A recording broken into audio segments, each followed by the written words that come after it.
et je suis auteure de fiction. Bonjour, je suis Nathalie Bianco et j'écris. Bonjour, je suis Aëlle Jean, autrice de livres pour enfants et romancière indépendante. Bonjour, je suis Anne-Sophie Nedelec, je suis autrice de théâtre et de romans. Bonjour, je m'appelle Alice Quinn et je suis romancière. Alors, Les Printemps, c'est l'histoire de trois femmes diamétralement opposées. Il y a tout d'abord une bimbo de télé-réalité qui étrenne ses tout nouveaux implants fessiers. Il y a une mère de famille divorcée, en surpoids, totalement débordée et qui parfois rêve en secret de Xavier Dupont de Ligonnès. Et puis il y a une petite mamie un peu perchée, un peu décalée, mais totalement adorable. Alors ces trois femmes vont se rencontrer tous les soirs sur un balcon, on est au printemps de 2020. Et puis entre elles vont se nouer des liens qui vont d'abord donner lieu à des situations très très drôles, pour ensuite glisser vers quelque chose de plus profond, plus tendre, et puis ensuite pour nous bouleverser, tout simplement. Bougainchoulou est un roman à deux voix. La première, c'est celle de Com et Flamme, 19 ans, qui est l'aîné d'une tribu vraiment déjantée. Com a décidé de prendre son envol et il est le fils aîné donc de Génie, la quarantaine, qui a fait 5 bébés toute seule. La deuxième voix, c'est celle de Philippe, un écrivain qui a décidé de se mettre au vert pour écrire tranquillement. Mais manque de chance, sa voisine la plus proche, c'est Génie. Et Génie, elle est plutôt jolie, elle est secrète, elle est pénible aussi. Donc pour la concentration, c'est pas vraiment l'idéal. Sans compter les personnages qui gravitent autour de lui, qui sont souvent excessifs, drôles et attachants, mais qui se mêlent beaucoup de sa vie, beaucoup trop à son goût. Bougainchoulou est un roman tendre, comme la vie, où on rit souvent, où on pleure parfois, avec des situations loufoques et des personnages qui finalement deviennent un peu comme des amis, d'après les lecteurs, et dont on a envie de connaître la suite de l'histoire quand on arrive à la dernière page. La petite fabrique du bonheur. Ce roman raconte l'histoire d'une jeune danseuse dont le destin est brisé par un accident. Elle trouve refuge dans un café où elle devient serveuse, la petite fabrique. Et là, sans s'en rendre compte, elle va apporter du bonheur et de la magie aux habitués de ce café qui, comme elle, sont des cabossés de la vie. C'est un roman de résilience qui sent bon le chocolat chaud et les madeleines tout juste sorties du four.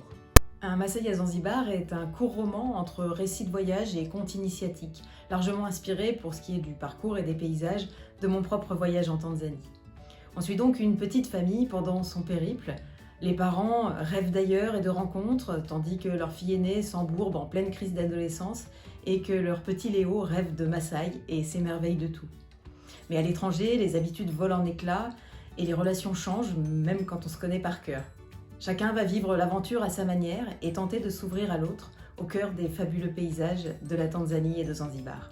Mon roman retrace l'histoire d'une famille pendant le confinement du printemps 2020. On y découvre un couple fragilisé par les coups durs de la vie ainsi que leurs 3 enfants.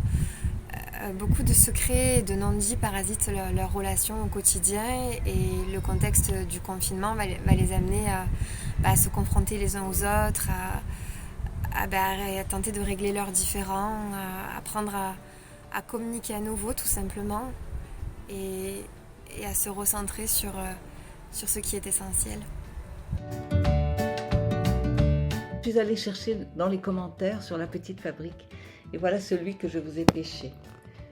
Je suis ravie d'avoir poussé la porte de la petite fabrique et je la referme à regret.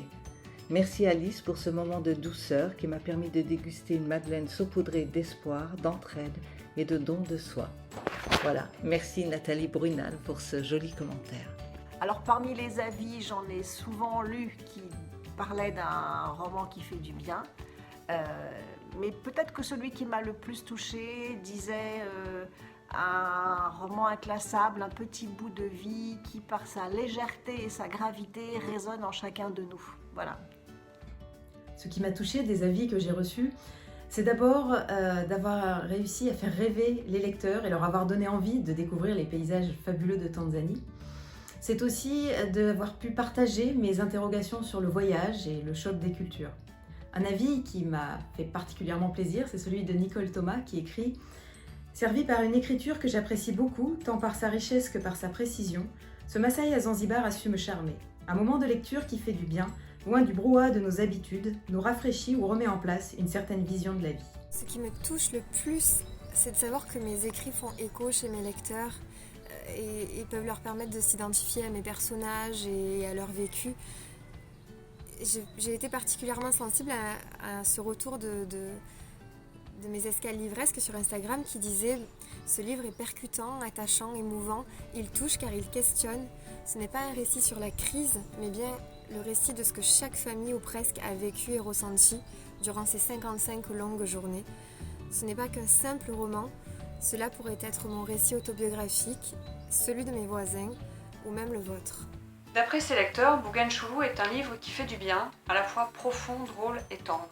Mon commentaire préféré s'intitule Tiramisu et je vous le lis. Tiramisu parce que comme ce dessert, Bougainchoulou vous remonte le moral, vous réconcilie avec la vie et ses coups bas. Il y a des moments doux, sucrés, mais aussi forts et amers. Ce livre se déguste, s'apprécie et on le finit avec regret, en se disant qu'on en aurait bien repris quelques pages. Merci pour ce moment succulent. Le mot de la fin, soyez curieux, lisez des indépendants. Alors si vous êtes curieux, que vous avez envie de vous faire plaisir, de balayer la morosité et de prendre une grande bouffée d'optimisme, n'hésitez pas, Bougainchoulou, ça fait du bien mais ça décoiffe. En ces temps où il est impossible de voyager, évadez-vous par les livres. Pour le mot de la fin, j'ai choisi une citation de Voltaire. J'ai décidé d'être heureux parce que c'est bon pour la santé. Alors faites comme moi, soyez heureux, lisez. Allez hop, on file sur sa liseuse et on profite de la promo pour faire grossir sa pile à lire.